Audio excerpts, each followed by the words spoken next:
Après la sortie médiatique du patron de l'église catholique de Kinshasa, Laurent Passigna Mosengo, la réplique est arrivée. Elle ne s'est pas fait attendre. Lambert Mende répond: le gouvernement congolais n'a nullement violé l'accord avec les Saint-Sièges. Et c'est en résumé les propos du ministre porte-parole du gouvernement. Vous l'avez suivi, le cardinal Laurent Mosengo, qui a dit ouvertement qu'il était temps que les médiocres puissent se dégager et que les prétendus vaillants hommes en uniforme n'avaient pas bien rempli leur mission. Difficile de faire confiance aux dirigeants qui ne savent pas sécuriser sa population, mais également, vous avez suivi les messages du vœu du président de la République. Pas un seul mot sur les morts du 31, moins encore le discours du président de l'Assemblée. La représentation nationale n'a pas honoré la mémoire de ses compatriotes, qu'ils soient de l'opposition ou de la majorité, qui sont tombés sous le coup de balle des forces armées de la République démocratique du Congo. Aubin Menakou, lors de l'ouverture de la session, n'a même pas prononcé un mot en mémoire de ses compatriotes. En leur place, moi je le fais, nous nous inclinons et que les mémoires de ses compatriotes doivent nous servir d'exemple pour que nous puissions avoir un processus électoral apaisé. Vous avez également suivi la réaction de l'OIF après la mort de ses compatriotes et la répression dans les sangs du 31. Le département d'État réagit comme Moussa Faki de l'Union africaine, les départements d'État comme la Grande-Bretagne et la Commission de l'Union africaine. On appelle donc à des commissions d'enquête indépendantes. Voilà donc le menu de votre magazine, puisqu'il s'agit d'une émission spéciale, édition spéciale avec également des invités spéciaux. Gabi, bonjour. Bonjour Serge. J'allais dire bonne fête du 4 janvier ou bien... meilleurs vœux parce qu'il n'y a pas de fête. Donc bonne année. On ne peut pas célébrer un événement malheureux comme celui-là. Nous pouvons plutôt nous souvenir de ceux qui nous ont quittés, ceux qui se sont battus pour l'indépendance de la République démocratique du Congo. Malheureusement, aujourd'hui, c'est la profanation de leur mémoire, car nous n'avons pas fait le travail qu'ils avaient amorcé. Merci beaucoup. Bonne année à vous, à votre chère et tendre épouse, mais également à votre aîné, l'aîné de vos enfants, Gomez. Hein? Il s'appelle Gomez. Il s'appelle Gomez et la fille s'appelle Martinez. Martinez. Allez, merci beaucoup à vous, cher Gabi. Pascal Rondier, c'est lui d'ailleurs qui a été à la base de l'émission d'aujourd'hui, c'est lui qui a provoqué. Il a forcé la main à Doudou, il a forcé la main au présentateur, sinon j'allais rester chez moi. Hein. Pascal, bonjour. Bonjour. Bonne année. Hein. En tout cas, à vous autant et à tous ceux-là qui... C'est vous qui nous avez forcé pour venir réellement. Non, mais c'est important qu'on intervienne dans des moments comme ça. Et c'est l'occasion également de féliciter l'excellence porte-parole du gouvernement Lambert Mende Omalanga. Je l'encourage parce qu'il continue toujours à poser sa signature sur les documents durs de l'histoire qui ne vont pas s'effacer. Et ça, c'est une bonne œuvre qu'il est en train de poser pour le pays. Mais un jour, je crois, il reconnaîtra les erreurs qu'il est en train de commettre aujourd'hui. Nous l'encourageons et à travers cette émission, je le congratule qu'il continue, c'est une bonne chose pour le pays. Très bien, Pascal Rondier, bonne année à vous et bon vent à votre émission, à toute l'équipe de Canal Kin qui en tout cas, merci, nous battons comme toujours et cette expression, j'aurais voulu que les gens me comprennent bien parce qu'il faut les intelligences pour comprendre ce que je dis. Les gens risqueront maintenant de comprendre le professeur Kabongo comme si j'encourageais à cœur ouvert Lambert Mende. J'étais en train de dire en d'autres termes que ce qu'il fait aujourd'hui, qu'il ne pense pas que ce qu'il fait est bien. Ce qu'il fait est gardé. Un jour, on se rappellera de lui. Et l'histoire va le rappeler. Aujourd'hui, c'est les 4. Nous nous en souvenons de ce qui s'est passé à 59. Bien ou mauvais, nous commémorons aujourd'hui. On n'a pas oublié. Et ce qui s'est passé les 31, c'est identique, pratiquement. On va en parler. Merci justement, beaucoup. Donc ici, lorsqu'il parle, je le remercie parce qu'il a parlé. Je l'encourage parce qu'il a dit ce qu'il avait dit. Je le congratule parce qu'il a une façon à lui de dénaturer les choses, de déformer les choses. Et nous disons bravo, il faut continuer. Très bien, il ne fait que son job. Hein. Allez, Gabi Kouba, 4 janvier, 59 ans, et une année après, une année et demie, au mois de juin 60, on a eu l'indépendance. Tout est parti du meeting de Babako, je crois bien, Kassavoubou, et s'en est suivi déjà avec la défaite, je ne sais pas, de Vekleb ou de Nikado. Allez, à la place d'Inka, une répression sanglante. Hein? Oui, une répression sanglante parce que l'autorité coloniale ne voulait pas de l'indépendance de la République démocratique du Congo, mais les voix s'élevaient.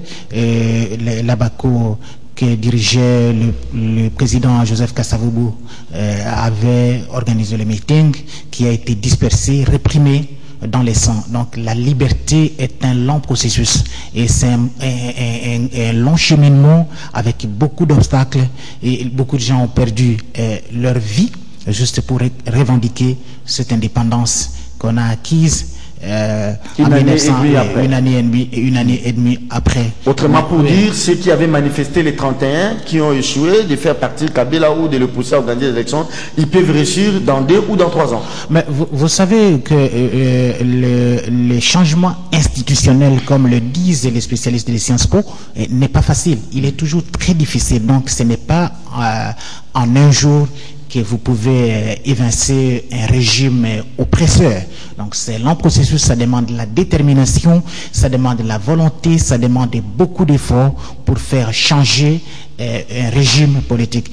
C'est le cas notamment avec le régime colonial qu'on avait connu pendant plusieurs décennies, et lorsque les Congolais s'étaient levés en disant que c'était fini la colonisation, mais finalement les Belges ont fini par céder. Rien ne vaut que la détermination d'un peuple pour son destin. Alors, que reste-t-il de cette date du 4 janvier? Je ne sais pas. Il y a une sorte d'échelle des valeurs par rapport aux dates, ou bien c'est par rapport à un régime? Parce que vous avez, c'était des compatriotes qui ont versé de leur sang pour réclamer l'indépendance. Que reste-t-il de cette place IMCA? À part Peter Tchani qui est là à l'IMCA et les vrais journaux, c'est grâce à Peter Tchani que IMCA aujourd'hui les gens le fréquentent. IMCA est devenu comme une sorte de kermesse, une sorte de Capharnaüm. C'est d'abord un lieu très symbolique pour l'histoire du pays, mais quand vous y allez, je ne sais pas moi. Et qu'est-ce qu'on réserve à la date du 4 janvier? Oui, vous savez qu'au début de cette émission, je parlais de la profanation de mémoire de ceux qui sont morts pour réclamer l'indépendance. La question que vous posez est pertinente. Et que reste-t-il encore au niveau de l'IMCA? Ça devrait être un lieu symbolique, un lieu historique. Mais regardez, tantôt des églises, à un certain moment c'était un funérarium, et après on ne le reconnaît plus, ce sont des boutiques et des ouest africains pour vendre des chaussures. Finalement on se pose la question, ces lieux servent à quoi aujourd'hui? Merci beaucoup, parce que vous parlez de Peter Tchani avec son émission Devoir de mémoire que j'aime beaucoup. Il fait un travail remarquable. Quand vous allez par exemple en France, quand vous voyez là que la Triomphe fait la place de la République et tout ça. Voilà, ça symbolise l'histoire d'un pays, voilà, l'histoire d'un peuple. La place du soldat inconnu, tout ça.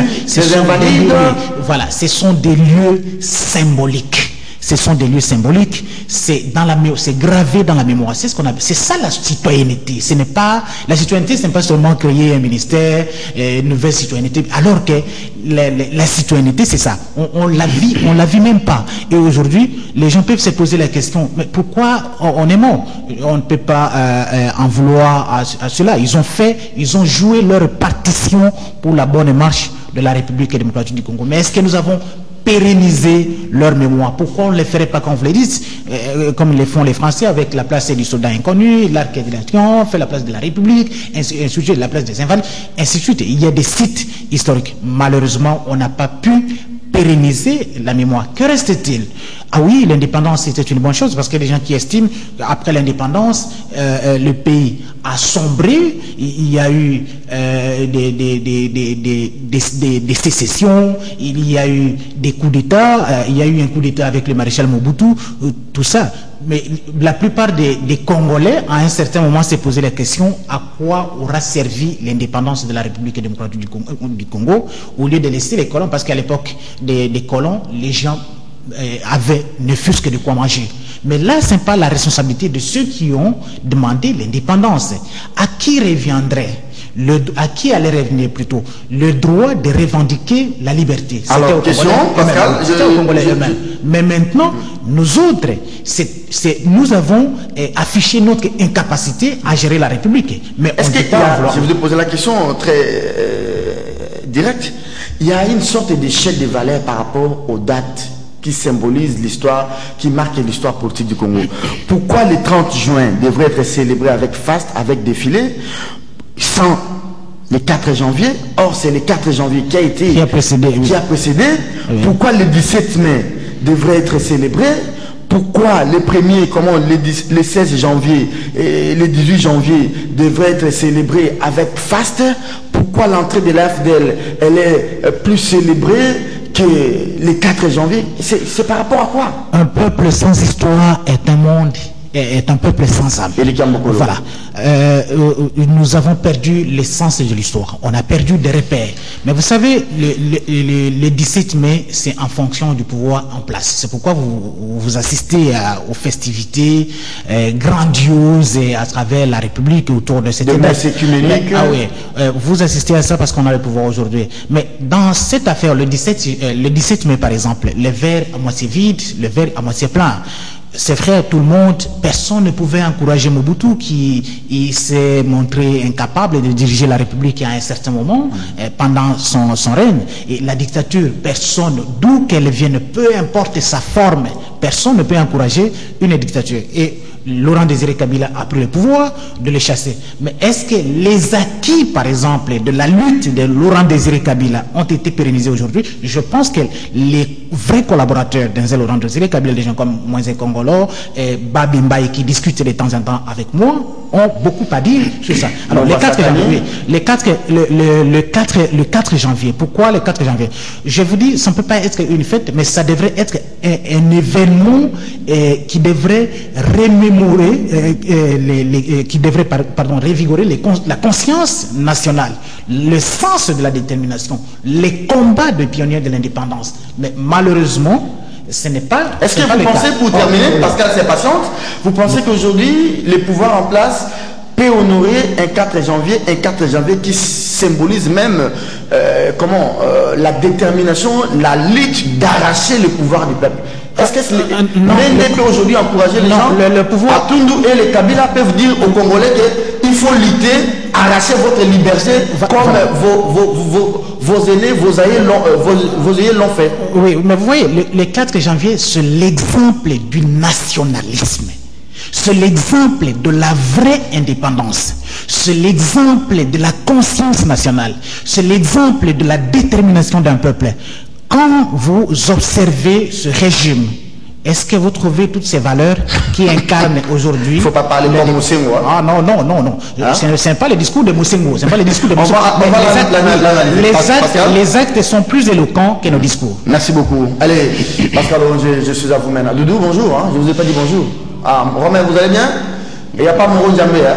Il ne doit pas se comporter en barbare quand même. Hein? J'espère qu'il n'est pas médiocre. Hein? Ah, qu'il dégage. S'il est barbare, il n'a qu'à dégager. S'il est médiocre. Pascal, bonjour. C'est une manière de saluer Moro qui n'est pas... Une fois de plus, c'est professeur Kabongo. Non, appelez-moi Serge. Non, vous le méritez. 4 janvier, qu'est-ce qu'on va assister aujourd'hui? On ira peut-être au rond-point Kipuanza, une gerbe de fleurs devant Kasavubu. Qu'est-ce que la Bako est devenue? Vous avez la Bako avec Matusila. C'est quand même un patrimoine national, la Bako, c'est parti là. Matusila, parfois il est avec Kabila, parfois il est au dialogue, il est ministre, quand il est défenestré du gouvernement, il commence à faire des déclarations contre Kabila. La Bako, vous avez des fils Kasavubu qui sont avec Kabila parfois avec l'opposition. Oui. Qu'est-ce que l'IMCA est devenu? Le 4 janvier, Gabi l'a dit, vous avez la place des Invalides, on honore les militaires français qui sont tombés sous les drapeaux tricolores, vous avez place des soldats inconnus, vous avez l'arc de triomphe. Ici au Congo, c'est quoi? C'est les mausolées, symbole de la lutte. C'est quoi? La place du cinquantenaire, ça symbolise quoi? La place du gare central, ça symbolise les 4 janvier. Allez-y à l'IMCA, ça représente quoi aujourd'hui? C'est une poubelle là-bas. Gabi a avancé des bons arguments que j'ai beaucoup appréciés, mais je veux compléter en disant simplement que le régime actuel fait le pire que les colons ont pu faire à son temps. Et à ce moment-là, ça devient difficile qu'on commémore la date du 4 janvier.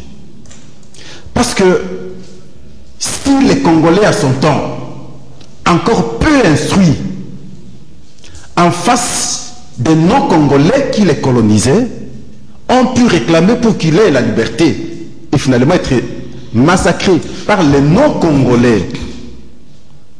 Et finalement, on a obtenu l'indépendance. Mais regardez aujourd'hui, dans un Congo où nous avons beaucoup d'intellectuels, le Congo dirigé par nous-mêmes, et finalement, lorsqu'on réclame la liberté, parce qu'on est éveillé, et c'est les mêmes Congolais qui massacrent les autres. À ce moment-là, ceux-là ne peuvent pas commémorer ces dates parce qu'ils se retrouvent dans ce qu'ils posent comme acte aujourd'hui de la même façon qu'ils posaient les colons hier. Ce sont des colons congolais. Ça pose un problème sérieux. Le néocolonialisme, c'est ça aussi là. Nos propres colons. Et simplement, je vais paraphraser Monseigneur Tarsis. Il a dit, Duc in alto, va à notre mère sans avoir peur de péril. Et c'est ça, les Congolais. Quand vous regardez, vous analysez l'histoire de notre pays, depuis lors, et moi je remonte encore plus loin, avec les initiations, les initiatives du cardinal Maloula, des petites notions philosophiques auprès des Congolais, parce que nous étions plus chez les illettrés, et ça a commencé à éveiller les consciences. Depuis lors jusqu'à aujourd'hui, vous ne pouvez plus oser chercher à arrêter la machine. C'est irréversible. Mobutu a eu la chance parce que c'était une période ainsi à travers le monde. Mais depuis qu'on a quitté cette étape, en tout cas c'est difficile.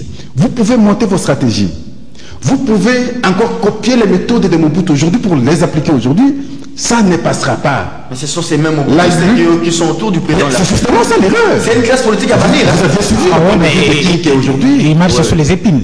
Kinké, vous connaissez Kinké? C'est lui qui avait tenu le dernier propos du régime Mobutu. À bord d'une vedette. Avant de fuir. À bord d'une vedette. Et quand il fait encore des propos, vous sentez la suffisance, l'arrogance même dans sa façon de prononcer les choses, comme si, en tout cas, ce qu'il dit est vrai et sacré.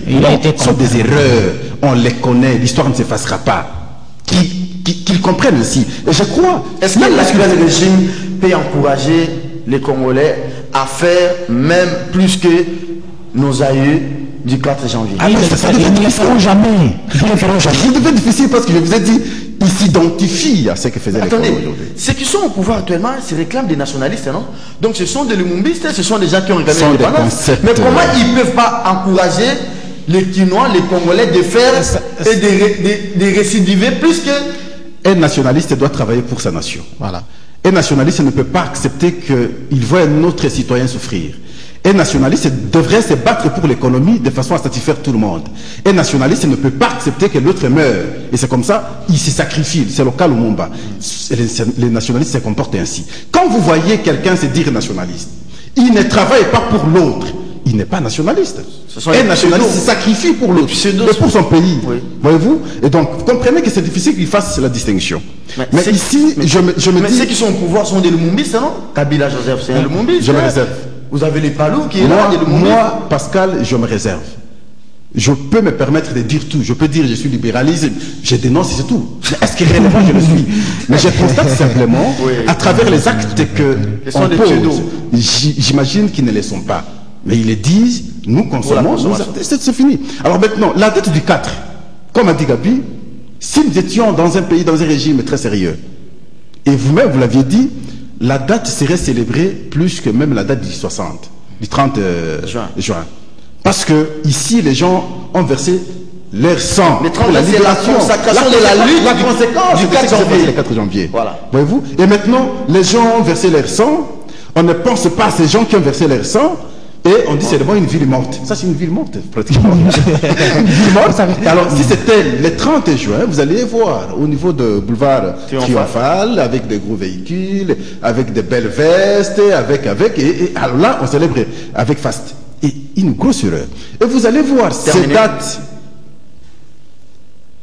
On va parler de 92. Et là aussi, les gens ont versé leur sang parce qu'il fallait la libération. On était le déblocage de la une fois de plus par Mobutu. Et les gens sont morts. Depuis l'entrée de la FDL, parce que cette date avait facilité l'entrée de la FDL, on n'a jamais commémoré. Et une autre date vient de s'ajouter aujourd'hui, sans compter ce qui s'est passé, parce que là, c'était la lutte pour les élections. Les 31. L'autre date qui vient de s'ajouter, vous verrez, elle ne sera jamais, en tout cas, commémorée. Merci, Pascal. La preuve, vous-même, vous aviez dit, dans votre annonce, ni le président de la République, ni le président de l'Assemblée nationale, lorsqu'ils ont tenu leur discours, chacun respectivement, devant la nation et l'autre lors de l'ouverture de la session extraordinaire, ils n'ont pas parlé de ces cas de mort.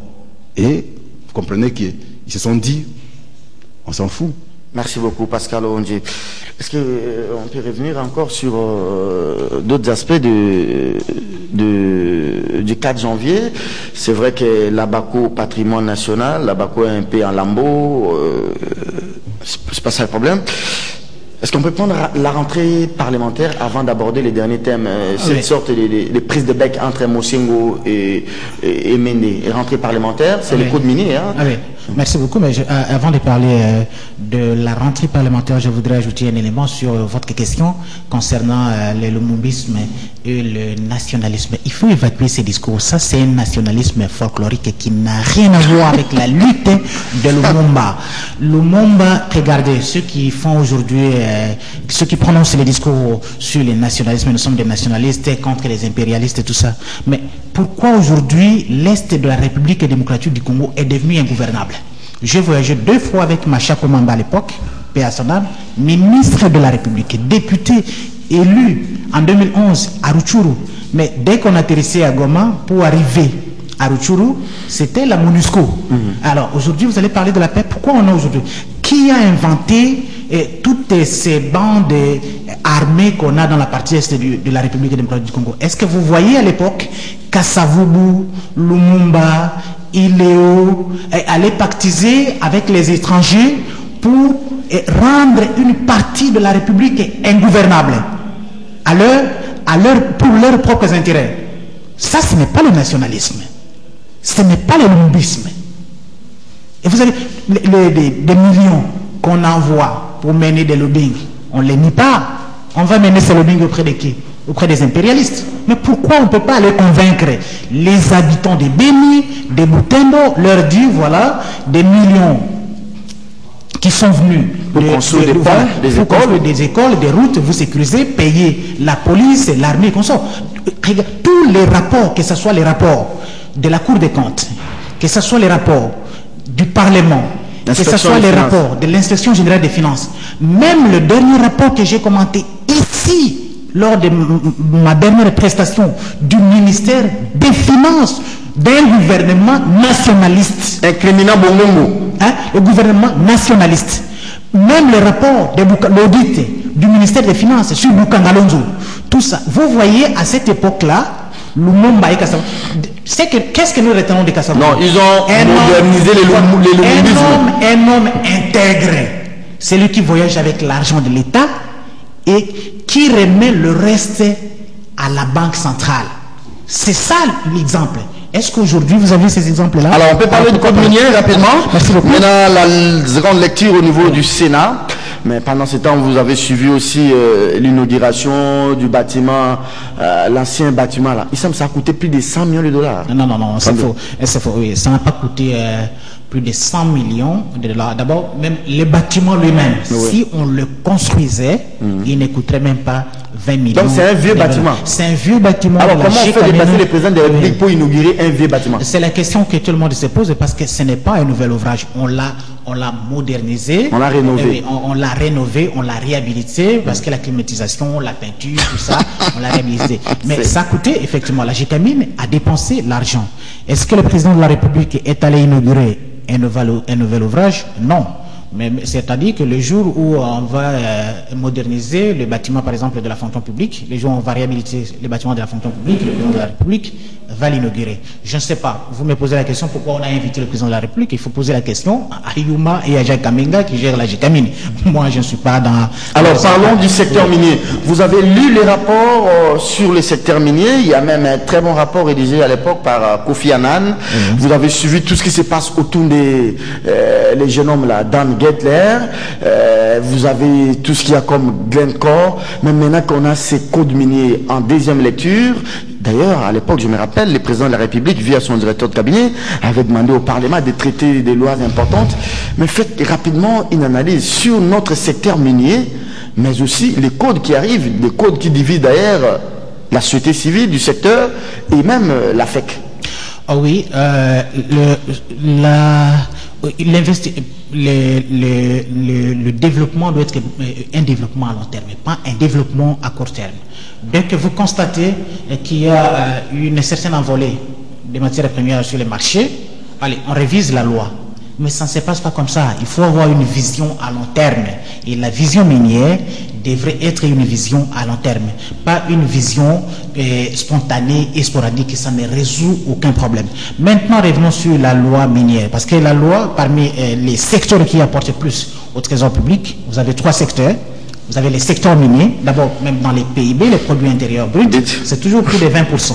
Les télécoms. Lorsque vous regardez dans sa contribution au budget de l'État, depuis plus de 10 ans, c'est toujours plus de 20%. Et vous avez aussi les secteurs des télécoms, même si les gens ont coupé la connexion Internet, mais on oublie que ça c'est au Kunji. Voilà, le manque à gagner n'est pas seulement pour nous, des consommateurs, mais le manque à gagner, c'est aussi pour les gouvernements, et pour les entreprises, et pour les gouvernements. Parce que c'est parmi les 3 secteurs clés qui contribuent plus au budget de l'État. Okunja a répondu. Il dit quand il était dans l'opposition, il critiquait l'interruption des SMS et de l'Internet. Il n'avait pas compris la loi à l'époque. Il n'avait pas compris. 10 ans à l'Assemblée. Mais maintenant qu'il est au gouvernement, mais regardez, il a compris qu'il y a une disposition. Oui, mais regardez comment Mende était très embarrassé hier pour répondre à la question de notre confrère Freddy Thioyo. Mende dit ceci. Thioyo lui pose la question: pourquoi est-ce que le gouvernement avait quelque chose à se reprocher ou bien avait quelque chose à cacher? Il dit poser cette question au ministre des Télécoms. Mais Mende, c'est un savant, le pic de la Mirandole. Il connaît toutes les réponses. Mais lorsqu'on lui pose la question sur la police, pourquoi il n'a pas répondu à Rachel Kitsita que le travail de la police concerne le ministre de l'Intérieur? Poser cette question. Lui, il répond à toutes les questions. Mais il n'avait pas de réponse à cette question. Donc le gouvernement lui-même a provoqué aussi un manque à gagner pour les entreprises. Alors, en coupant même l'Internet, qu'est-ce qui nous a échappé? Parce que vous connaissez tout ce qui s'est passé. À l'époque où il y avait des manifestations, il n'y avait pas d'Internet. Mais comment les gens étaient au courant qu'il y avait des dégâts à tel ou tel... Au 4 janvier 59, là, il y avait... Il n'y avait pas Internet. Mais pourtant, tous les citoyens connaissent ce qui s'est réellement passé. Donc, ça, le 16 février 92. C'est la politique de l'autruche. On fait semblant de se cacher, mais on est dans un désert. En réalité, vous êtes perceptible par tout le monde. Alors, je reviens sur la question. Au code minier. Troisième, autre secteur qui apporte plus, c'est le secteur des hydrocarbures. Maintenant, revenons sur la loi minière. Il y a eu des discussions. L'idée de réviser les codes miniers n'était pas sortie du gouvernement. L'idée est venue de la société civile. J'ai ici les recommandations, plusieurs recommandations de la société civile. 2 documents. Vous avez les travaux tripartites, les recommandations de la société civile. On n'a pas le temps de lire tout ça. Et puis, nous avons également d'autres propositions de la société civile. Le gouvernement, la société civile et les secteurs miniers sont tombés d'accord pour la révision de la loi. Mais à quelles conditions devrait-on réviser la loi minière? Celle de 2002 a apporté beaucoup de choses. D'abord, la libéralisation du secteur. Rapidement, oui. Alors, rapidement, où est-ce que ça pose problème? Ça pose problème parce que lors de la dernière tripartite, les recommandations, les propositions que vous voyez ici, de 2015, le gouvernement n'a pas tenu compte des propositions de la société civile, qui est d'ailleurs initiatrice de la révision du code minier. Le gouvernement n'a pas non plus tenu compte de la Chambre des mines de la Fédération des entreprises du Congo. Or, la Chambre des mines, ceux qui ont plus investi, l'État peut dire les sols et les sous-sols lui appartiennent. Tant pis, c'est bon. Il faut que le gouvernement gagne à travers l'exploitation minière. Mais dans la croissance, c'est tant vanté depuis des années. La fameuse stabilité du cadre macroéconomique est vantée depuis des années. C'est l'œuvre de qui? Ce n'est pas l'œuvre des entreprises publiques, c'est l'œuvre des opérateurs privés qui apportent plus. Or, quand vous révisez la loi minière de manière cavalière, alors il faut vous attendre. Regardez ici, je faisais une étude comparative avec une organisation, Open Society, guide de l'investisseur minier du Burkina Faso. J'ai également un autre document ici sur la Guinée. Il faut un travail. Qu'est-ce qu'on fait? Les investissements miniers sont des investissements lourds, qui demandent du temps. L'exploration, la construction des infrastructures, la production, l'amortissement de l'investissement. Mais on révise la révision du code minier avec toutes les propositions, les nouvelles propositions, initiées de manière cavalière. C'est comme si vous introduisiez un nouveau chapitre dans un vieux livre. où est-ce que ça... Oui, mais c'est ça la réalité. Un nouveau chapitre dans un vieux livre. Oui, dans un vieux livre. Où est-ce que ça fâche? Oui. Qu'est-ce qui fâche? Regardez, la clause de déstabilité est ramenée à 5 ans à la place de 10 ans dans ces codes, qui ne fait même pas l'unanimité. Les gens ne comprennent pas la clause de stabilité. C'est quoi la clause de stabilité? La clause de stabilité, c'est-à-dire quoi? Pendant un certain moment, quand un investisseur vient, vous lui accordez une durée bien déterminée pouvant lui permettre d'investir, de récupérer son investissement. Et c'est en ce moment-là que l'État peut avoir des... Ça va se faire dans 5 ans. Il y a même, si vous allez au cadastre minier, les permis d'exploration, par exemple, accorde parfois une durée de 5 ans. Alors pendant 5 ans, quelqu'un qui n'a même pas.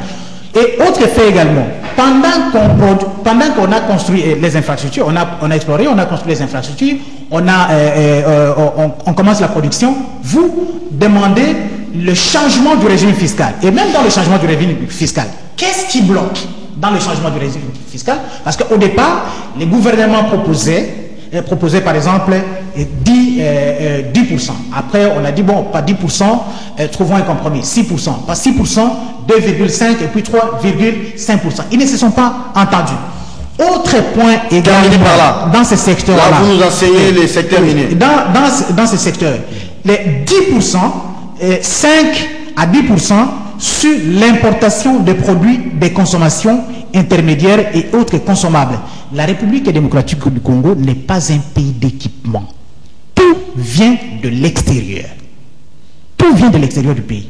Alors, lorsque vous rehaussez les taux, vous revoyez à la baisse, les taux des produits importés, il y a des charges supplémentaires sur les budgets des entreprises. Autre fait également. Enfin. Oui, autre fait.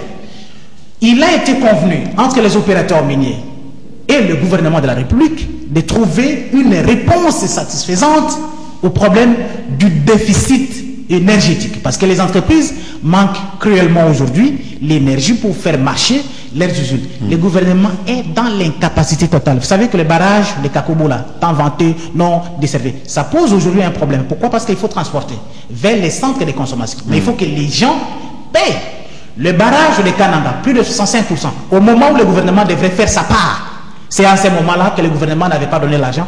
On est allé il faut annoncer des grandes mesures auprès d'une banque indienne, pendant que les Indiens ont fait leur partition. Il y a même des entreprises qui ont construit la Sokimo. On va dire qu'il y a plus de 60 mois de paiement là-bas. Voilà. La Sokimo. Vous n'avez pas il est trop technique, hein. Il risque de nous enseigner les secteurs miniers. Mais j'aimerais que vous puissiez avoir vos lunettes, la dose, mettez la dose politique. Il est technique. Je considère même quand que... vous regardez les secteurs miniers congolais, je ne dis pas il semble, mais ces secteurs ne profitent pas aux Congolais.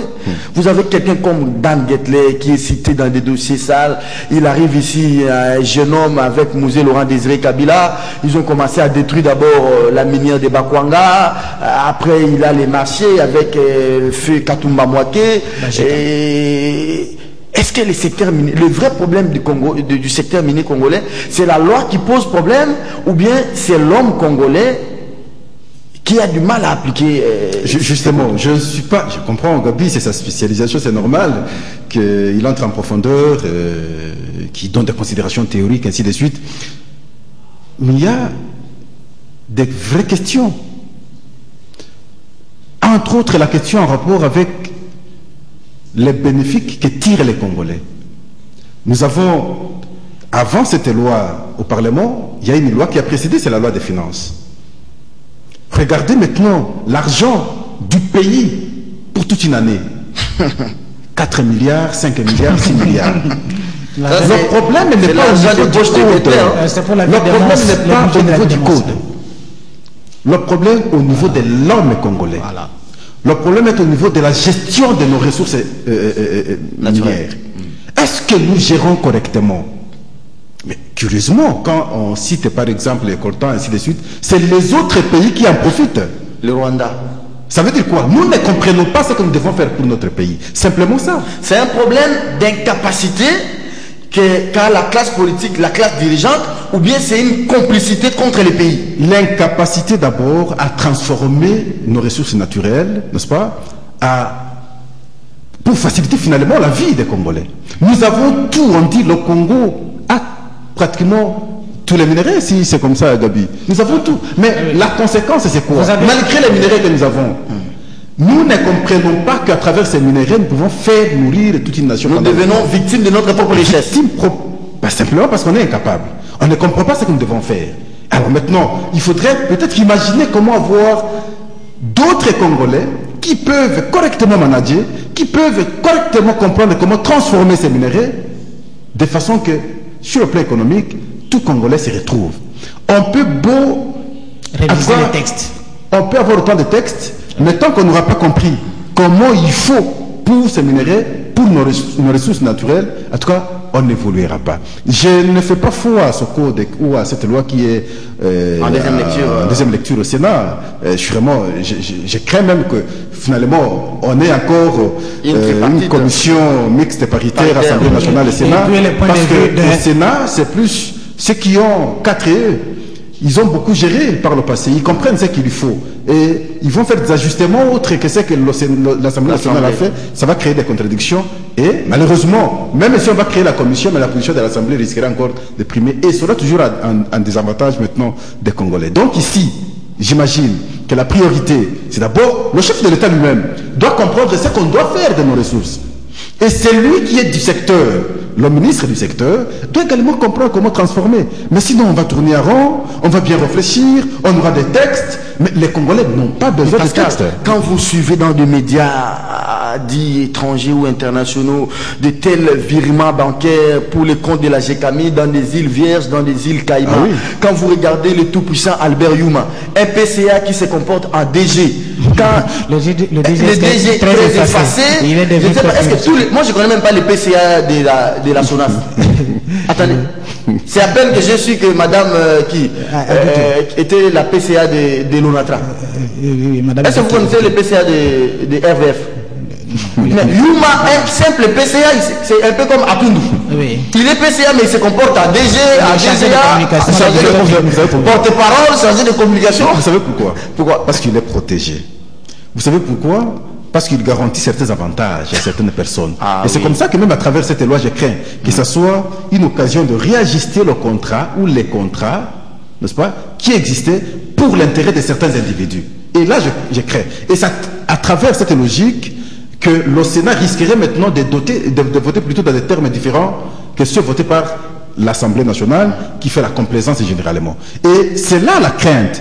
Alors c'est comme ça substantiellement je dis, je n'attends rien de spécial. Tant qu'on n'aura pas compris ce qu'il faut, tant qu'on n'aura pas compris qu'il faut transformer ces matières pour l'intérêt des Congolais. Mais si on va se limiter à avoir des textes, nous lire des textes, et les autres en profiter, d'autres nations en profiter, et le Congo toujours dans cet état, avec le budget de 4 milliards, 5 milliards, je me dis, mais on ne comprend pas. Madame, Monsieur, vous regardez, on va passer au dernier virage de cette émission. Pascal Onge, je suis à vous, passe d'armes entre Mosengo et les porte-parole du gouvernement, Lambert Mende, mais aussi c'est par rapport aux événements du 31. Tout le monde en appelle à des enquêtes. Vous avez suivi Michael Jean, vous avez suivi l'Union européenne, la Belgique. Alors aujourd'hui, c'est le département d'État, mais aussi l'ami du régime, c'est Moussa Faki, le monsieur, les Tchadiens de la commission de l'IA, qui en appelle à des enquêtes internationales. Mais Mosengo qui sort de son silence, qui traite des gens des barbares, et non seulement qui traite des gens des barbares, il dit même que des prétendus vaillants hommes en uniforme, il dit que des dirigeants incapables de sécuriser la population, il dit que des médiocres dégagent. Qui est médiocre au vu de Mosengo? C'est pas la question importante. Mais simplement, je vais paraphraser un professeur qui nous a enseigné, ensemble avec Gabi, parce que c'est mon collègue de la promotion en même temps. Oui. Professeur Sikitele. Ah, vous êtes d'une même promotion. Mais moi, je ne suis pas professeur. Hein. Il faut c'est l'UNIKIN. Moi, je ne suis pas professeur. Vous êtes tous de l'UNIKIN. Même promotion. Oui. Mais vous avez défendu, soutenu votre mémoire de licence. Attendez, je pose cette question, c'est pour les téléspectateurs. Vous avez défendu votre mémoire de licence en deuxième instance. Oui. Est-ce que quand les jurys qui étaient composés là, les jurys étaient venus aussi vous saluer comme les jurys a salué au 20 000 ans? Non, moi d'ailleurs c'était... Mais ça c'est quel jury? Une heure du temps avant j'étais dans la salle pour attendre le professeur Mazinga, le professeur Bouka et le révérend père... Ah, les choses ont peut-être changé. Hein? Bon, peut-être après... C'est maintenant les jurys qui attendent les récipiendaires. Alors ce professeur... Attendez, répondez. Moi je ne suis pas professeur. Les jurys font le protocole. Je ne sais pas comment... Un récipiendaire, il est salué par les jurys. Pas les influences politiques et Serge Kabongo. Mais non, c'est l'université. Oui, mais justement, l'université, là, vous savez, qui est recteur généralement dans l'université? Si vous n'avez pas de relation directe avec le régime, vous ne serez pas recteur. Bon. Alors maintenant, le secrétaire général... Bon, peut-être après vous, à limiter, les choses ont changé. Partout ailleurs. Maintenant, c'est les jurys qui attendent les récipiendaire. Alors, ce professeur Serge Kabongo, qui s'appelait professeur Sikitele. Il s'appelle encore professeur. Il s'appelait parce que nous étions à son temps. Il disait Homo homini lupus. Il aimait beaucoup. L'homme, c'est un loup contre son semblable. Et c'est ce que moi je vis dans mon pays. Ce qui s'est passé le 31 décembre, c'était grave.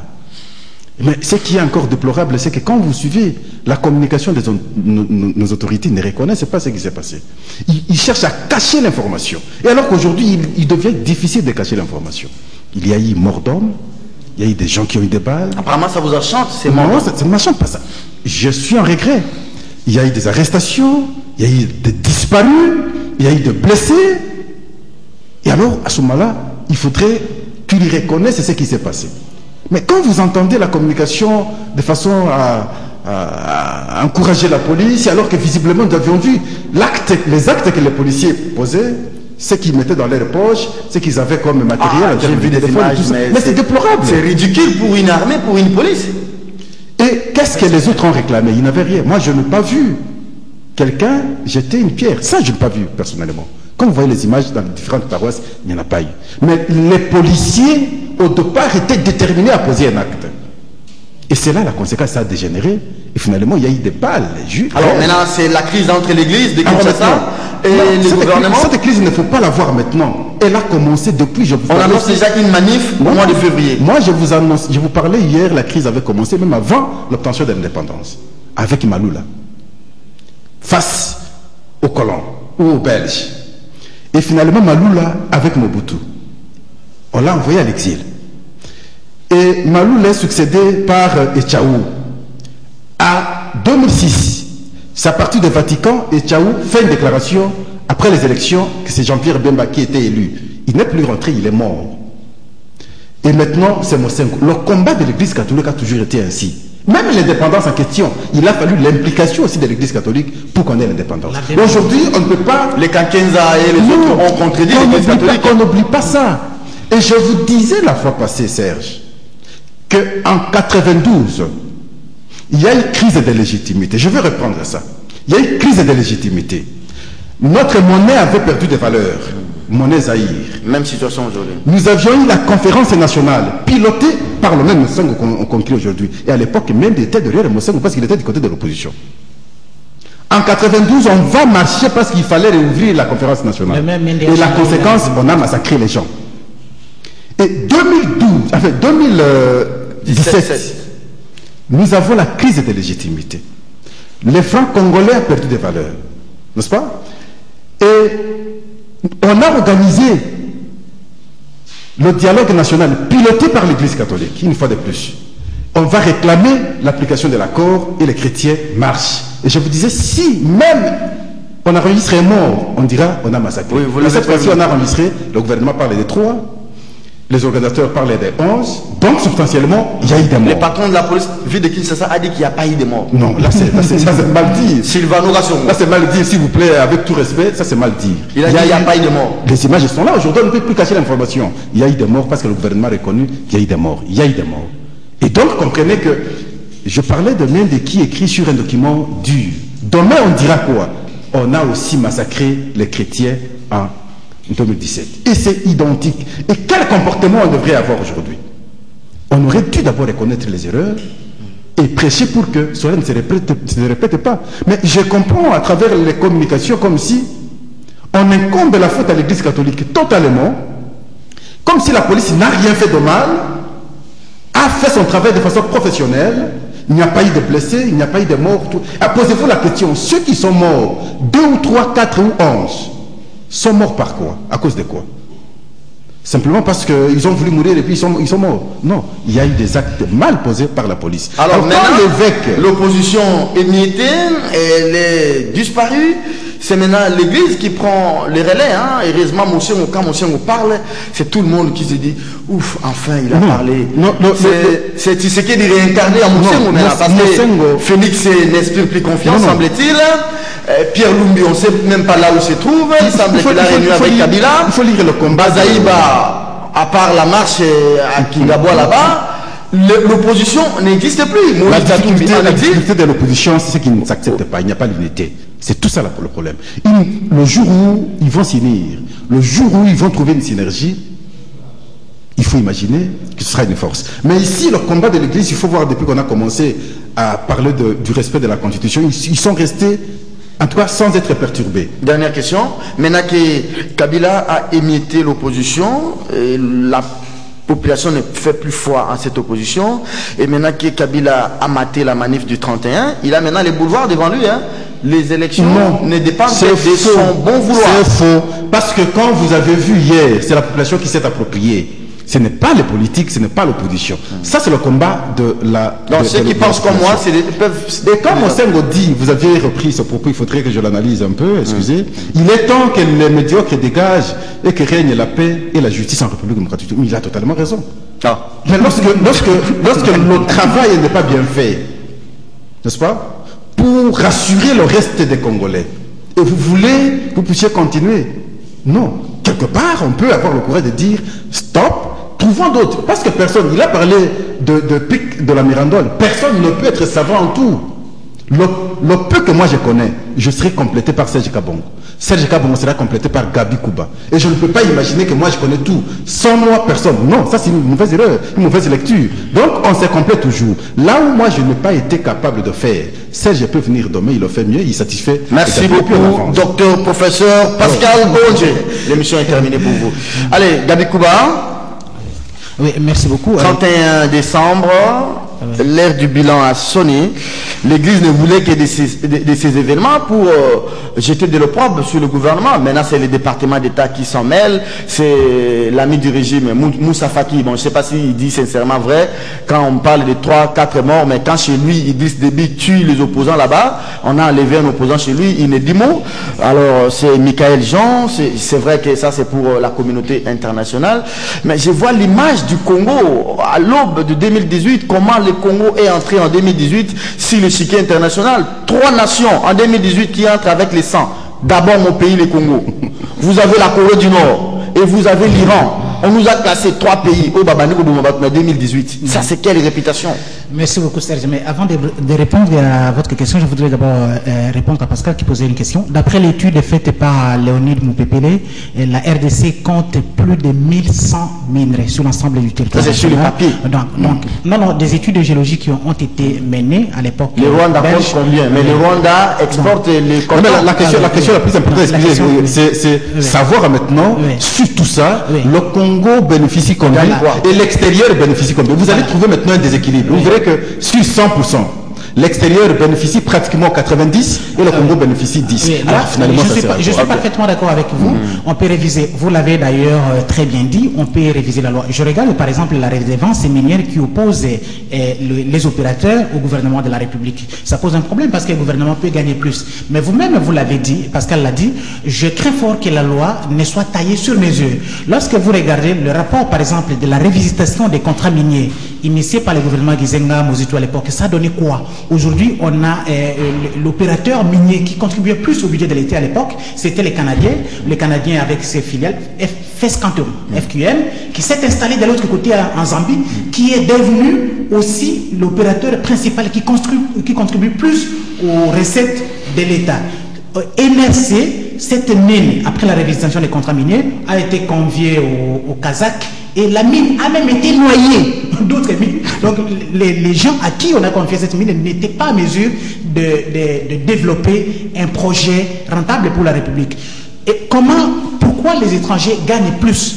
Lorsque vous signez des contrats, même dans la révisitation des contrats, l'opposition de la FEC, de la Chambre des mines de la FEC, est justifiée aussi par 2 poids 2 mesures. Parce que vous avez des entreprises régies sous le régime des conventions qui sont pratiquement des États dans les États où le gouvernement de la République n'a pas un droit de regard à se prononcer et ne collecte pas assez des recettes auprès de ces entreprises-là. Mais celles qui payent, celles qui sont soumises au régime du code minier, payent. Mais vous-même, vous avez posé la question, comment le gouvernement gère. Vous n'avez qu'à regarder tous les rapports du secteur minier. Docteur, professeur David. Lambert Mende qui dit que le gouvernement n'a pas violé l'accord avec les Saint-Sièges. J'ai suivi Mende avant-hier, il disait qu'il y avait des terroristes, par exemple à Saint-Michel. Voilà pourquoi on a lancé des gaz lacrymogènes. Mais en suivant Sylvano Gassomojoli sur Top Congo, il dit nulle part dans aucune paroisse, on a lancé des gaz lacrymogènes dans une paroisse. Mais Mende avait dit qu'on avait lancé des gaz parce qu'il y avait des terroristes. Les images là montaient, ce ne sont pas des images vraies. Voilà une contradiction flagrante entre les autorités du pays. C'est ce qui pousse Mosengo à dire des mystifications à la place de la vérité. Déjà, le conseil des ministres qui a précédé la manifestation disait que le gouvernement avait des informations selon lesquelles les terroristes s'apprêtaient à rejoindre l'église catholique. Un montage. Mais alors, dès lors que le gouvernement avait déjà des informations sur ça, combien de terroristes a-t-on arrêté avant la manifestation? Mais les terroristes qui étaient même dans les églises, dans les paroisses, on dit, bon, il y a eu des terroristes qui ont troublé l'ordre public. Alors, ils avaient quelles bombes, quelles armes? Parmi les prêtres et les manifestants, les pauvres dames des légionnaires, des légions des marines. Ils avaient les ceintures explosives. La légion des marines. J'aurais voulu que la police nous ait présenté les terroristes qu'on avait arrêtés. Parce que même Mende me dit non, d'ailleurs, sur l'ensemble du territoire national, nous avons plusieurs diocèses. Oui, on a 54 diocèses sur l'ensemble de la République. Mais il dit qu'il n'y a que l'archidiocèse de Kinshasa, avec quelques paroisses, et le diocèse de Kamina, qui ont manifesté avec un parti politique radicalisé. Mais je voudrais poser la même question. Là, on veut parler de quel parti? Il a parlé de l'UDPS. Je voudrais savoir si les paroisses ou les diocèses qui n'ont pas manifesté, leurs fidèles sont contents de la situation actuelle et vivent la situation différemment que ceux de l'archidiocèse de Kinshasa. Mais il y a des réponses. Mosengo est descendu, est trop bas dans les caniveaux. Mais lui qui vole est très haut. D'ailleurs, lorsque Mosengo dit les gens se sont appropriés les ressources de la République, Mende lui pose la question qui nous disent dans quel domaine où la République démocratique du Congo a régressé. Mais je vous dis, le même Mende, avant la fin de l'année, on lui posait la question sur les jeux de ping-pong entre Kabila, parce que Luzolo, c'est les bras séculiers du président Kabila et l'oncle de Kabila sur les jeux de ping-pong. Donc, dans le domaine de la corruption, Mende a raison, la République démocratique du Congo a beaucoup progressé. Dans la destruction des infrastructures, Mende, avant qu'il n'aille terminer son deuxième cycle à l'ULB en Belgique, il a fait l'Ovanium et il passait par l'avenue de l'université. Est-ce qu'aujourd'hui, Mende, avec sa Jeep 4x4, peut encore passer sur l'avenue de l'université et arriver jusqu'à l'Ovanium? Par où va-t-il passer? Mais sur ces points, le gouvernement de la République a progressé. Mende a sa radio-télévision à Lodja, radio-télévision Losanganya, installée à l'intérieur de la RTNC. Les journalistes de la radio-télévision de Sanganya sont d'office les journalistes. Mais regardez ici. Écoutez, nous invitons, nous discutons ici avec les confrères de la RTNC. Oui. Regardez, c'est honteux de voir des journalistes de valeur partager 2 poulets à la RTNC avec quelques tasses de l'année. Alors, l'aide à la presse. 2015, le gouvernement Matata a débloqué l'argent, l'aide à la presse. Vous savez comment ça s'est passé? Moi, j'ai tous les documents. Je suis en ordre. Avant même de sortir, j'adresse toujours une correspondance au ministre de la Communication pour lui signifier. Alors, ça va se passer comment entre les non, qui traite tout le monde de barbares. Il dit que ce sont des gens comment? Des prétendus hommes, des vaillants hommes en uniforme et que des médiocres devaient dégager. Mais Mende aussi fait partie de ces médiocres-là. Je ne sais pas qui est-ce qui est médiocre et qui ne l'est pas. Bon, mais il faut voir, il faut entendre. Mende sait qu'il peut animer 1000 conférences par jour, par semaine. La parole de Mosengo, les gens ont plus confiance à la parole de Moussengo, qu'on s'est milliers de points de presse. L'info, c'est le canal. Voilà. Quel est le canal qui distribue l'info? Est-ce que le canal là est propre ou impropre? Regardez, même les propres confrères. Moi, j'allais assister à ces points de presse régulièrement. Regardez les quelques confrères qui assistent encore. Ces jeux de ping-pong. Le ministre parle, les confrères en train de secouer les têtes. On ne croit pas en lui. Mais il s'adresse à qui? Il dit tentative de déstabilisation des institutions de la République. Nous avons été élus. Mende a été élu à l'Odja député national, brillamment d'ailleurs, brillamment, pour une durée déterminée. Ce n'est pas question d'amour, c'est question lorsqu'il demande le respect de la Constitution. Mais la Constitution n'a pas dit que Mende avait un mandat de 7 ans ou un mandat illimité. Les électeurs de l'Odja savent que Mende a été élu pour un mandat de 5 ans. Donc s'il veut, il n'a qu'à rentrer. Il n'y a pas eu élection. Et il dit, mais il répond même, il dit, l'Église catholique, d'ailleurs il dit, le cardinal Moussengo maintenant c'est notre adversaire politique, il est ensemble avec l'opposition. Il va encore plus loin dans les explications de Félix Tshisekedi pour dire, bon, il n'a qu'à saisir la Cour constitutionnelle, parce que nous sommes dans une république, un état de droit. Mais il faut poser la question à Mendy, l'état de droit. La fameuse Cour constitutionnelle a réhabilité 2 gouverneurs. Voilà. Vous avez vu l'attitude. Mais pourquoi Mende n'a-t-il pas demandé à Chadari ou à la CENI, à Nanga, de se soumettre à la décision de la justice tel que l'ensemble des citoyens congolais l'ont dit?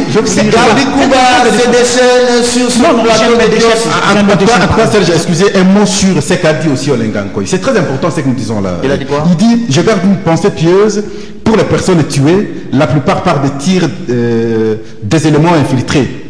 Ils avaient pour la mission de faire beaucoup de victimes, ensuite incomber la responsabilité aux autorités.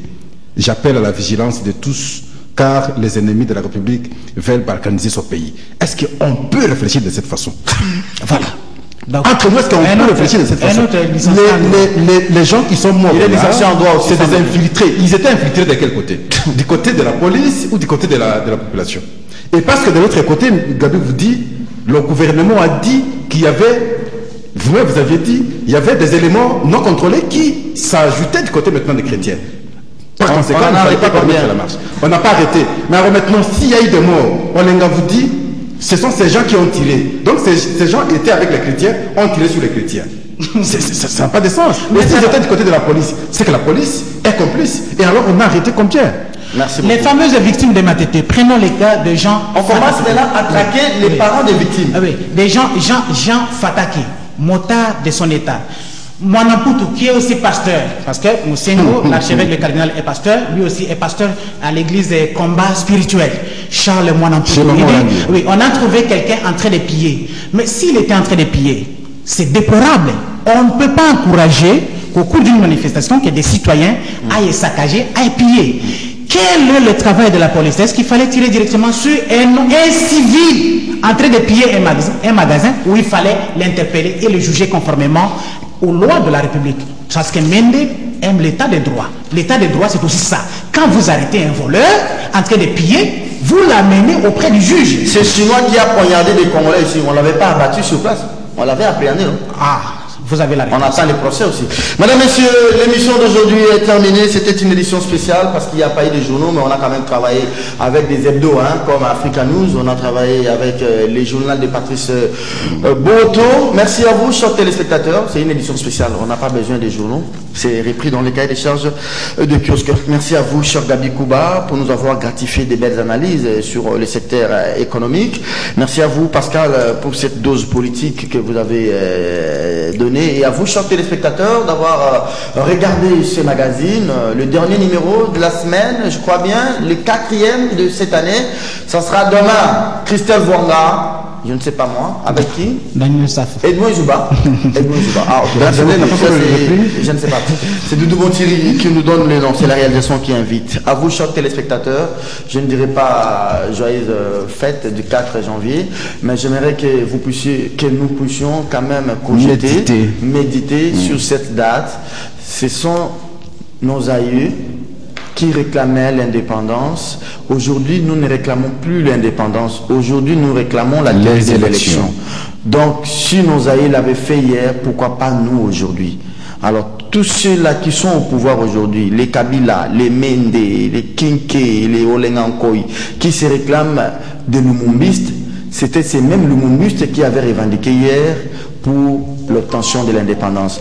Donc, si lumumbistes voulaient laisser le peuple revendiquer ce droit de choisir librement ses dirigeants au travers des élections.